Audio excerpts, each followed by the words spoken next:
Alright guys, welcome back to Formula 1 news. As discussions rumble on between Red Bull and the FIA to try and prove their innocence, Bernie Ecclestone, former top man at Formula 1, believes the consequences will be very severe indeed for Red Bull and Verstappen as a result of last year's budget cap breach, saying that it will get even worse than getting docked the championship victory. Very much intrigued to your thoughts in the comment section below. Hit the like button if you enjoy. Subscribe if you're new as always. Thought this is really cool actually. Mario Andretti driving a, I think 2013 McLaren around Laguna Seca. Awesome moment for sure. Hoping in due course Andretti actually get themselves into Formula 1, but that may or may not be occurring. Quick mention of Charles Leclerc. Happy birthday to Leclerc. His birthday is indeed today. And there's been some talk on this recently, discussions of, look, Charles definitely a future Formula 1 world champion. What do you guys think about that? Like this season, I think that, look, if he had the car and if he had the reliability, if he had the team, I think there was a chance. But I think that maybe in terms of equal machinery, if, Verstappen, Hamilton, Leclerc were all in the same car, I think he's maybe losing like a little bit. I'm not exactly sure what he still needs. Maybe a little bit more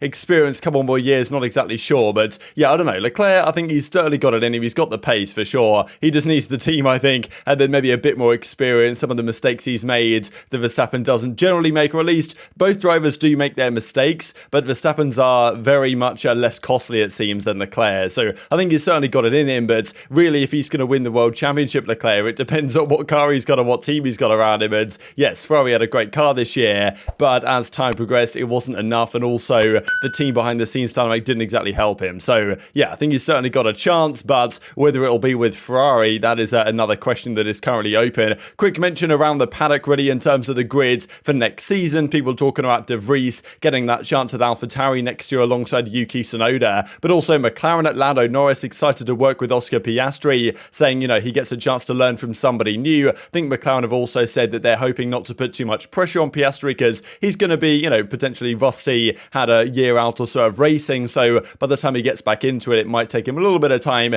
to get into the groove of things, but of course that's what they're hoping will deliver them good results next season, depends largely on the car. This also on Riccardo from Zach Brown, suggesting that he could have, Riccardo, if he wanted to, driven for Williams or Haas. That's his guess. So his opinion is that if Williams or Haas were attractive to Daniel, then he could have gone for those seats. Whether that's 100% true or not, I don't know. I think there's probably some element of truth to it, but as Brown goes on to say here, CEO of McLaren, I'm speculating that he doesn't want to drive for a team that's 9th or 10th, which I understand given his pedigree. Hopefully he'll come back for 2024. Now look, if he does take a year out as a reserve driver or something for Mercedes, will he return a year after? That seems difficult to believe, to be honest, that he'll be able to get a seat back readily, especially because other top drivers are getting the other seats in Formula 1. Apparently Hulkenberg is now close to that deal with Haas, and also Audi potentially are going to come in instead of Alfa Romeo. So Sauber may partner up with Audi as opposed to partnering up with Alfa Romeo. So that's kind of the question going on there as to whether they want a German driver, at which point Mick Schumacher might well be, even if he misses out this season,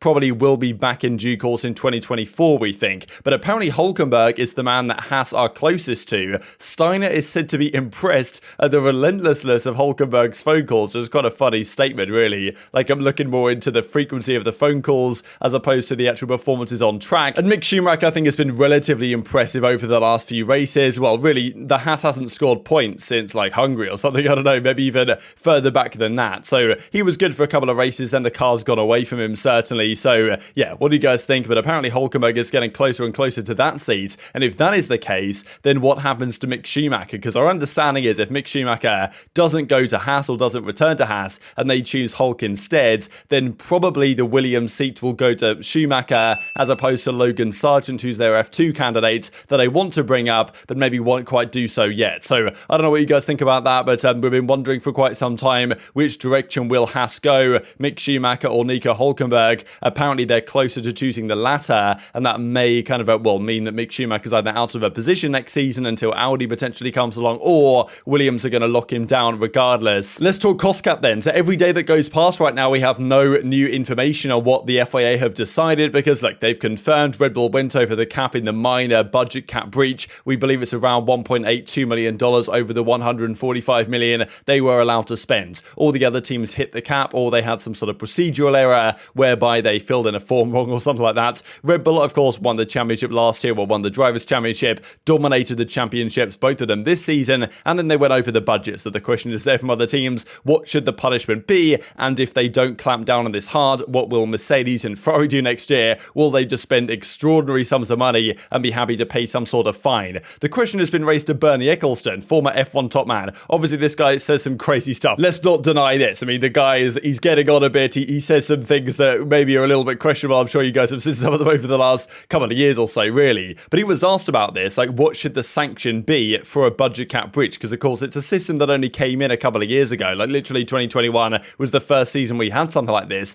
The intention being in the long run that the lower funded teams will be able to compete with the top guys. And but you could also argue that it means that, let's say Red Bull are ahead, no other team can really spend more money to catch up with them. So that's kind of also where the issue is raised. As to whether in the long run it will be a good or a bad thing for the competitiveness of the sport, but there's other ways to try and address those issues that what the FIA and Formula One are trying to do. But the rumour had it that we understood from ESPN a couple of days ago is that, yeah, Verstappen's not going to lose his championship from last season. It's going to be either a fine or it's going to be a reduction in wind tunnel testing in future seasons or a reduction in Red Bull's cost cap for future seasons. As it stands, though, Red Bull are still having ongoing conversations with the FIA to try and convince them that actually they didn't overspend. So we'll see if anything comes of that. But yeah, Bernie Ecclestone reckons the sanction will not just be a reduction in points for 2021, but potentially even worse. Like, he only said a few words on this. This is according to Blick, a German publication, and they asked him what he thinks about Red Bull losing the championship points for 2021, and he went on to say in reply, it's going to be even worse. So what could that possibly mean? This is the extract from the original article here, of course translated into English. So we saw Ross Brawn said a couple of years ago when this was first introduced that if you exceed the budget, you're going to be losing your championship. Now, whether that means losing your Constructors' Championship, whether you can pass that down to the driver, that's really the big question mark. Is it fair on Verstappen to dock his championship victory from 2021? Like, even though maybe he was in a car that had more money put into it than it should have done, that's the question. So apparently Bernie Ecclestone said he's almost 92, this guy now. It will get worse, he reckons. Effectively, that's what he says. So what could possibly be worse than that? Because to me, within that kind of 5% minor budget cap breach scenario,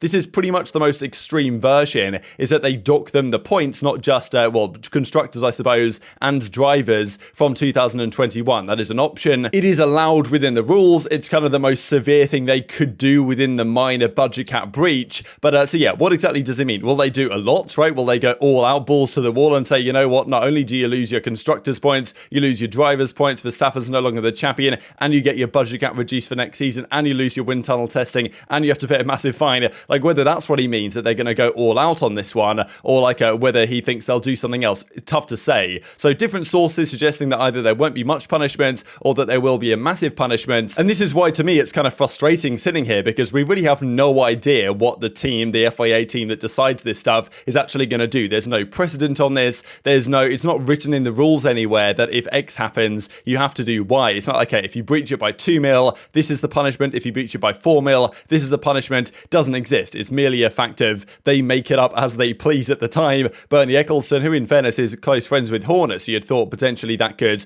have swung his good thoughts in the other direction, but he reckons it's still going to be pretty bad for Red Bull. So I wouldn't really honestly read too much into what Bernie Ecclestone has to say nowadays, but still worth mentioning regardless that from his understanding of kind of the situation, there's going to be a severe punishment, and he reckons certainly Verstappen's going to lose last year's championship, although I kind of doubt that the FIA will go through with something like that. And this is the point I was trying to make a couple of days ago that I probably didn't get across particularly well, that people are saying that they breached the cap for the catering, right? But depending on the way you look at it, like, they could have breached the cap for any number of things. Like, if the spending was 147 mil and it was meant to be 145, you can attribute that overspends to literally anything. You can put the boxes on its side and come up with, the overspend was across everything, or you can just choose one thing that the overspend was on if you want to look at it from that angle. So this was the point I was trying to make the other day, that if you overspent at all, then you overspent on everything is kind of one way of looking at it. But in fairness, that's probably not the argument that Red Bull are going to try and make to Formula One as it stands. And then the other question is that, well, if Bernie Ecclestone is correct that Red Bull are going to face some severe penalties here, then we won't have Mercedes spending $400 million